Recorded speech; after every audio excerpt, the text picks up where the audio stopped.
Okay, today we are going to make a pot roast in the Instant Pot. I've pre-warmed the Instant Pot, but I turned it off because I wanted to just show you what to do. The Instant Pot is plugged in. We are going to saute, and if this is on low, you can click it to more for a higher heat. So I usually saute on the high heat. There, it's hot. Once it's hot, you can put your oil in. I've already put a little bit of olive oil in the bottom. I have seasoned my chuck roast, and the seasonings that I used were thyme, rosemary, salt, pepper, garlic, onion. I used a little bit of a Kirkland mix that's a salt-free seasoning, and it's got little bits of peppers and onions and so forth in there. So whatever seasoning you like. So coat your meat real well in the seasoning, and then we're going to brown it on all sides. Here we go. Now I have two separate pieces of meat because it was all I could find at the market. I couldn't find one large roast, so I'll have two separate pieces. So you just drop it right in. Brown it for about 3 minutes on each side. The particular Instant Pot that I have is the Duo Plus, but I think you'll find they all have pretty similar functions.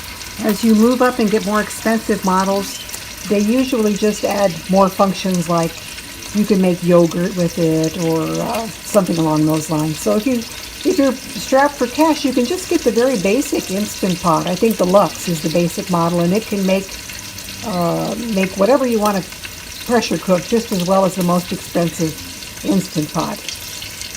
But this is the Duo Plus, which is kind of a mid-level model. All right, so we have browned our meat on both sides. You can hit the edges too if you'd like, just to get the maximum flavor out of the roast.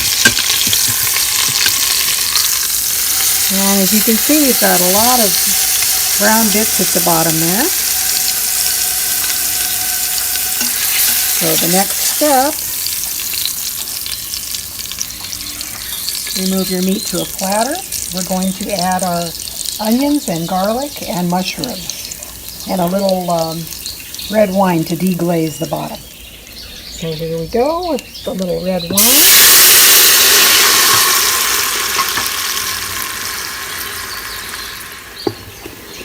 Just sort of make sure there's no burned bits stuck to the bottom of your pan.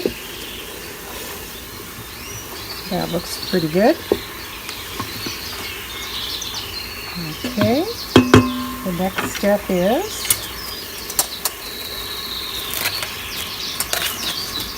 to add your onions. And you're going to kind of soften those a little bit. We still have this on saute on high.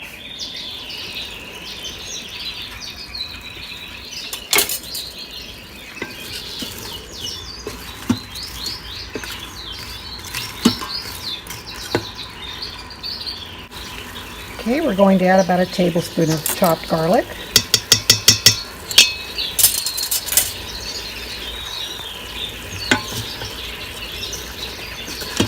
And we really don't have to saute these for long because they are going to cook into mush when we pressure cook this roast for an hour.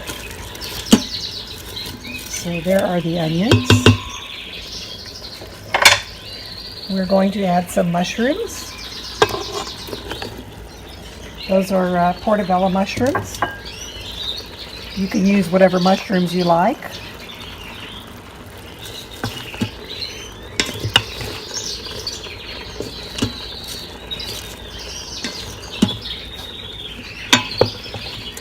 This is beginning to take on the shape of a meal. Okay.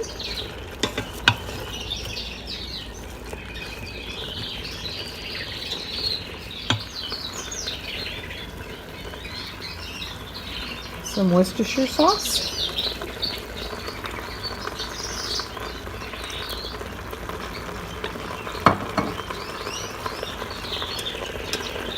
Add the rest of the red wine.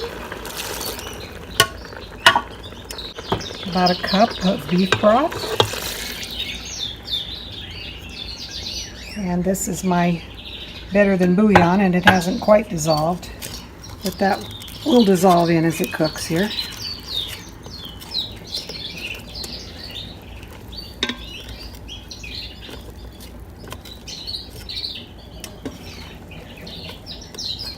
Okay.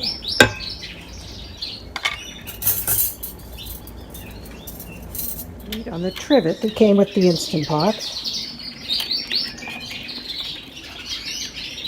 And this is going to go right inside on top of all the onions and everything.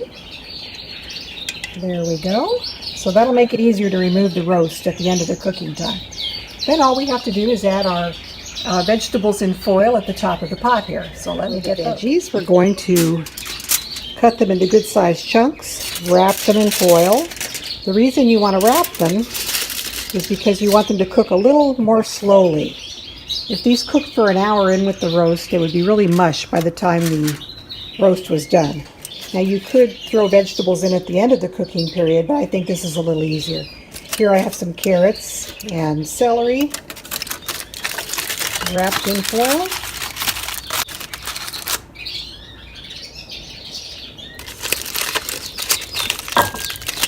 And into the pot it will go.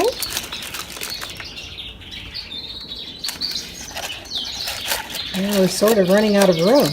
This is a 6-quart Instant Pot. So if you've got an 8-quart, that would be even better. This is 3 pounds of roast, 2 sliced onions, and then all the juice, and then the vegetables on top. So it does take up a little bit of room. Potatoes, all up in foil there. We're going to add those in with the carrots. Pray that we have enough room. We'll have to kind of make them fit. We don't want to interfere with the lid, how it seals. We've got our foil wrapped veggies with not an inch to spare in there. I'm going to put the lid on.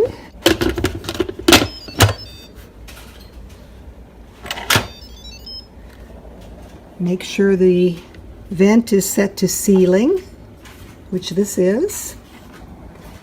We're going to come down. If you haven't turned off the saute function already, hit the cancel button to turn it off. Hit pressure cook. We are going to cook for about an hour.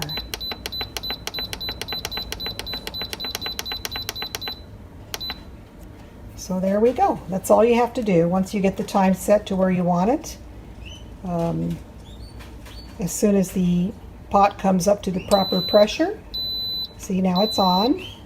When the pressure is sufficient, it'll start counting down the hour.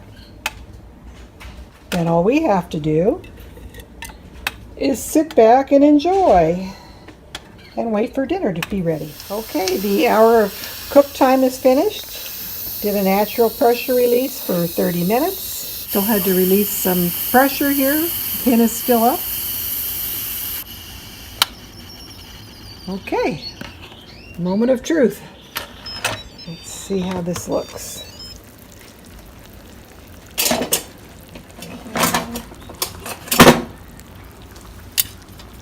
Yum, smells delicious. Get our veggies out of here. Okay, got our potatoes in here, if I can get them.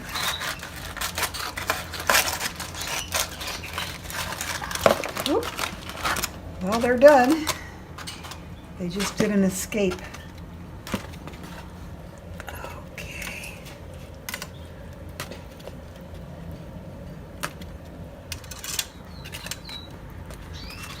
That's why I cut them kind of big, because otherwise they'll cook into mush. And here is the carrots.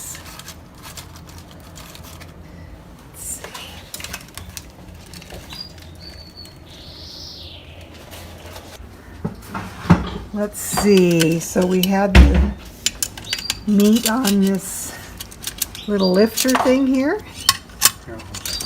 It's always good to have an extra hand in the kitchen helping.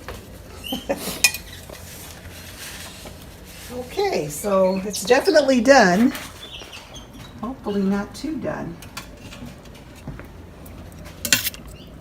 So this, we're going to thicken a little bit with the cornstarch mixture, and we will add our vegetables in here, and we'll be ready to eat. So you can stop it. So we've added our carrots and celery.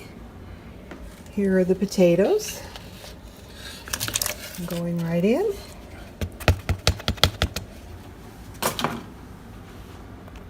So we're going to cancel the keep warm and return to saute.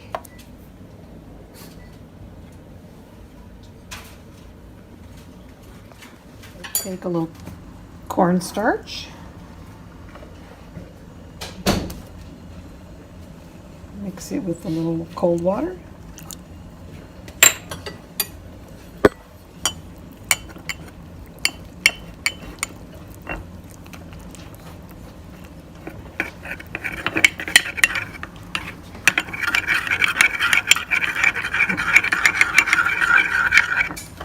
Until it's nice and smooth. Okay, the juice is bubbling here. We just add this right in.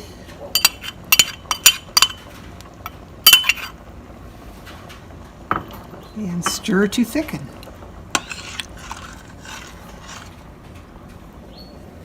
Boy, that made a lot of juice. Very good. And all I put in there was a cup of red wine and a cup of beef broth. It really made a lot of juice. Well, what do you think, cameraman?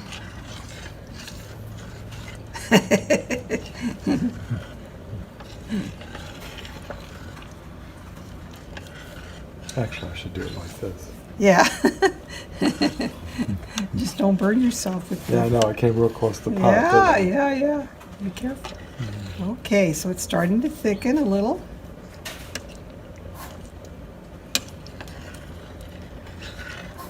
I may need to add a little more cornstarch. Thickening a little, but I'm going to add more cornstarch. Because I like my gravy a little thicker than that. Let's see here.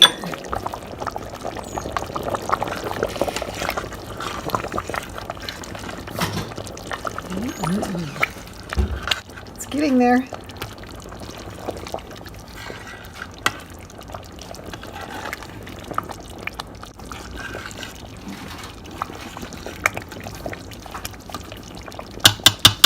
Get it as thick as you like. Just go ahead and cancel, turn it off.